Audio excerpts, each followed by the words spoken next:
घटना होती है जिसमें वादी द्वारा एक एफआईआर नहीं लिखाया जाता है और वहां से हमारी टीम को डाउट होता है और उनसे जो प्राइमरी जो जानकारी मिलती है उस जानकारी के आधार पर ये पता लगा था कि इसमें 8 लाख रुपए की लूट हुई है। लेकिन वादी कतई नहीं लिखा रहा था। वादी ने कहा था कि ये हमारा झगड़ा का मामला है। हमारी टीम इसके पीछे जो है जानकारी करने के लिए बैंक गई और बैंक से विड्रॉल का पैटर्न देखा है कि बैंक से कितना पैसा निकला है। उसकी और जो लुटेरों की जानकारी करते करते हमको ये पता लगा है कि कुछ लोग इनमें से दिल्ली में जामा मस्जिद में उनके लोकेशन पे ले हैं, कश्मीर और नेपाल में भी इनकी मोबिलिटी का पता लगा। इतने बीच में हमारी टीम ने बैंकों की स्टडी करने के बाद ये देखा कि बैंक से भारी मात्रा में उस दिन 3 करोड़ 20 लाख रुपया कैश विड्रॉल हुआ था। पर ये पता लगा कि बाकी पैसा है वो बांट चुके थे कैश में और केवल जो है 25 लाख रुपया ही वो उनके कैरियर ले जा रहे थे और उनके साथ एक घटना हुई थी।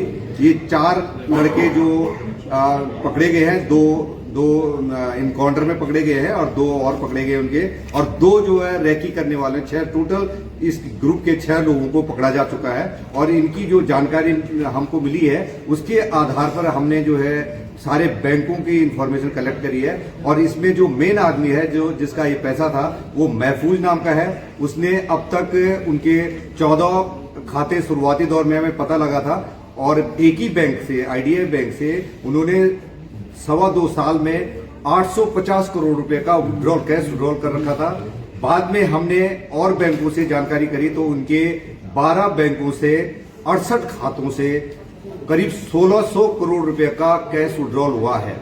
इनमें आसपास में फतेहपुर, उन्नाव और कानपुर से भारी मात्रा में इसमें पैसे डाले गए हैं और फिर पैसे का विड्रॉल हुआ है। हमारी टीम इसमें लगी हुई थी। ये कैश विड्रॉल हो रहा है तो कहीं एंटी नेशनल एक्टिविटी में तो इन्वॉल्व यूज नहीं हो रहा है। तो ये जो लड़के जब अभी जो पकड़े गए हैं उनसे पूछताछ करी गई है और क्योंकि ये क्रिमिनल हैं, शुद्ध रूप से लुटेरे थे, इनके पास सूचना थी, इसके आधार पर इन्होंने लूट की घटना करी। महफूज जो है यहाँ पर कैश में लोगों को बांटता है। बहुत सारी इंटरप्राइजेज इन्होंने फर्जी नामों से खुली हैं जिसकी जांच पड़ताल की जा रही है क्योंकि ये मामला बैंक को भारी पैसे से जुड़ा हुआ है, कैश विड्रॉल से जुड़ा है, जिसमें बैंक के द्वारा कुछ लापरवाही बरती गई है। टैक्स चोरी के जो है इसमें हमको सामने दिख रहा है, तो इसलिए हम लोग इसमें income tax department, GST department, ED और आरबीआई को अनुरोध करेंगे कि वो भी अपने स्तर पर इसकी जांच पड़ताल कराएं। सर, जो का पैसा उठाया गया था क्या वो भी उसमें आरोपी बनेंगे?